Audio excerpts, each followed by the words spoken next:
ഈശോയിൽ പ്രിയമുള്ളവരെ, ഈ നോമ്പുകാല തീർത്ഥാടനത്തിന്റെ 5 ആഴ്ചകൾ നാം പിന്നിട്ട് കഴിഞ്ഞു. ഉപവാസവും പ്രാർത്ഥനയും പ്രായശ്ചിത്തവും വഴി നമ്മിലെ ആത്മീയ മനുഷ്യനെ നാം കൂടുതൽ ശക്തിപ്പെടുത്തി. കഴിഞ്ഞ ഒരാഴ്ച നമ്മുടെ ഈ ആത്മീയ യാത്രയുടെ ചില റോഡ് ബ്ലോക്കുകൾ, ചില അസഹ്യപ്പെടുത്തലുകൾ എന്തെല്ലാമാണ് എന്ന് നാം കണ്ടെത്തി. വരുന്ന ഈ ഒരാഴ്ച ഒരു പരിപൂർണ വിശുദ്ധീകരണത്തിനായി നമുക്ക് പരിശ്രമിക്കാം. കൂടുതൽ ആഴമുള്ള അർത്ഥവത്തായ ഒരു വിശുദ്ധീകരണം. കാരണം നാം ജെറുസലേമിലേക്ക് പോകുന്നു. വിശുദ്ധ വാരത്തിലേക്ക് പ്രവേശിക്കാൻ, ഈശോയോടൊപ്പം ജെറുസലേമിലേക്ക് പ്രവേശിക്കുവാൻ ചുരുങ്ങിയ ദിവസങ്ങൾ മാത്രം അവശേഷിക്കുമ്പോൾ ഒരു കാര്യം നമുക്ക് മനസ്സിൽ സൂക്ഷിക്കാം. അതിവിശുദ്ധ സ്ഥലത്ത് അവനോടൊപ്പം പ്രവേശിക്കുവാൻ വേണ്ട വിശുദ്ധി എനിക്കുണ്ടായിരിക്കണം. ഇവിടെ ഈശോ പറയുന്ന ഒരു ഉപമ ഏറെ ശ്രദ്ധേയമാണ്. വിശുദ്ധ ലൂക്കാ അറിയിച്ച സുവിശേഷം 11-ാം അധ്യായം 24 മുതൽ 26 വരെയുള്ള തിരുവചനങ്ങൾ.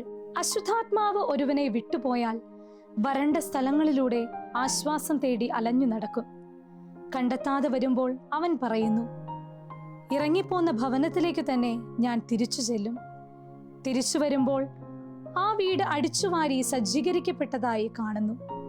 അപ്പോൾ അവൻ പോയി തന്നേക്കാൾ ദുഷ്ടരായ മറ്റ് 7 അശുദ്ധാത്മാക്കളെ കൂടി കൊണ്ടുവന്ന് അവിടെ പ്രവേശിച്ച് വാസമുറപ്പിക്കുന്നു. അങ്ങനെ ആ മനുഷ്യന്റെ സ്ഥിതി ആദ്യത്തേതിനേക്കാൾ മോശമായി തീരുന്നു. നോമ്പുകാല തീരുമാനങ്ങളും അനുഷ്ഠാനങ്ങളും ബാഹ്യമായി ഞാൻ മുടക്കം കൂടാതെ ചെയ്യുന്നുണ്ടായിരിക്കാം. എന്നാൽ എൻ്റെ ഹൃദയത്തിന്റെ ഭാവം എന്താണ്? ഞാൻ സ്വയം വിശുദ്ധീകരിച്ചാണ് മുൻപോട്ട് പോകുന്നത് എന്നെനിക്ക് ഉറപ്പാണോ?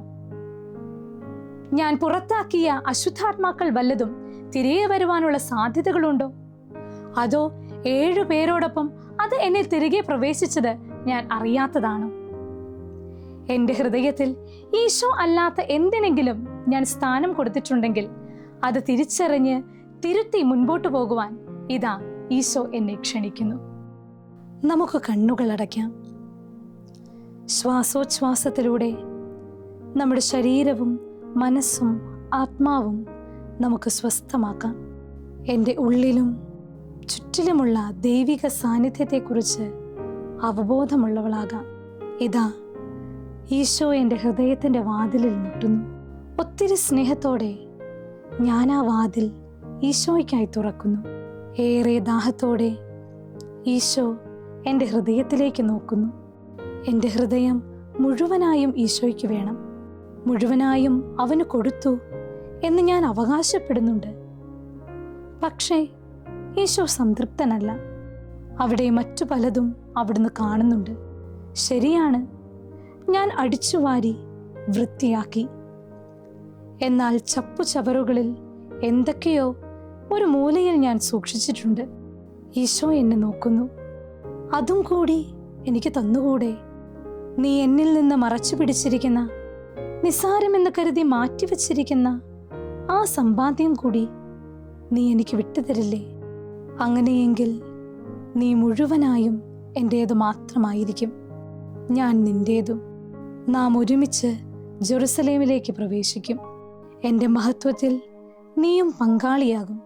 എൻ്റെ സ്നേഹത്തിൽ നിന്നെ ഞാൻ ചേർത്തു നിർത്തും. നമുക്ക് ആ പാദത്തിങ്കൽ മുട്ടുകുത്താം. പാപിനിയായ സ്ത്രീയെ പോലെ എൻ്റെ പ്രിയപ്പെട്ടതെല്ലാം സമർപ്പിക്കാം. അവൻ്റെ മുൻപിൽ ഇന്നോളം ഞാൻ ഉടയ്ക്കാത്ത ആ വെൺകൽ ഭരണി, എൻ്റെ ഹൃദയം മുഴുവനായും അവന് വിട്ടുകൊടുക്കാം. ആഴമായ അനുതാപത്തോടെ എൻ്റെ ഹൃദയഭാരങ്ങൾ നാഥ ഞാനിതാ ഇറക്കി വയ്ക്കുന്നു. സമുദ്രത്തിൽ ഒരു തുള്ളി വെള്ളം എന്ന പോലെ അങ്ങയുടെ പരിശുദ്ധിയിൽ എൻ്റെ അശുദ്ധി നിഷ്പ്രഭമായി തീരട്ടെ. പരമപരിശുദ്ധനായ എൻ്റെ ഈശോയെ, എന്നും എൻ്റെ ഹൃദയം നിന്റെ തിരുഹൃദയത്തിന് ഒത്തതാക്കണമേ. എൻ്റെ ഈശോയെ, എന്നും എൻ്റെ ഹൃദയം നിന്റെ തിരുഹൃദയത്തിന് ഒത്തതാക്കണമേ. ഈ ഒരാഴ്ച 3 കാര്യങ്ങൾ നമുക്ക് മനസ്സിൽ സൂക്ഷിക്കാം. ഒരു നല്ല കുമ്പസാരത്തിലൂടെ ഞാൻ എന്നെ തന്നെ വിശുദ്ധീകരിക്കണം. ജാഗ്രത പുലർത്തണം. കുമ്പസാരത്തിലൂടെ ഞാൻ സ്വയം വിശുദ്ധീകരിച്ച് അതിൽ നിലനിൽക്കുവാൻ വേണ്ട ജാഗ്രത എനിക്കുണ്ടായിരിക്കണം. പരിശുദ്ധാത്മാവാണ് കൃപ തന്ന് എന്നെ നയിക്കുന്നത് എന്ന അവബോധത്തോടുകൂടെ പരിശുദ്ധാത്മാവ് നൽകുന്ന ഏറ്റവും നിസ്സാരമായ പ്രചോദനങ്ങളോട് പോലും പരിപൂർണമായ വിശ്വസ്തത കാത്തു സൂക്ഷിച്ച് മുൻപോട്ട് പോകുവാനുള്ള ശ്രദ്ധയും പരിശ്രമവും എനിക്കുണ്ടായിരിക്കണം. അങ്ങനെ ആത്മാവിനാൽ നയിക്കപ്പെട്ട് സ്വയം വിശുദ്ധീകരിച്ച് ഈ ആത്മീയ യാത്രയിൽ നമുക്ക് മുൻപോട്ട് പോകാം. ഈശോയോടൊപ്പം ജെറുസലേമിലേക്ക് പ്രവേശിക്കുവാൻ ഏറ്റവും അടുത്ത ഒരുക്കത്തിലേക്ക് നാം പ്രവേശിക്കുമ്പോൾ ദൈവം നിങ്ങളെ ഓരോരുത്തരെയും സമൃദ്ധമായി അനുഗ്രഹിക്കട്ടെ എന്ന് പ്രാർത്ഥിക്കുന്നു, ആശംസിക്കുന്നു.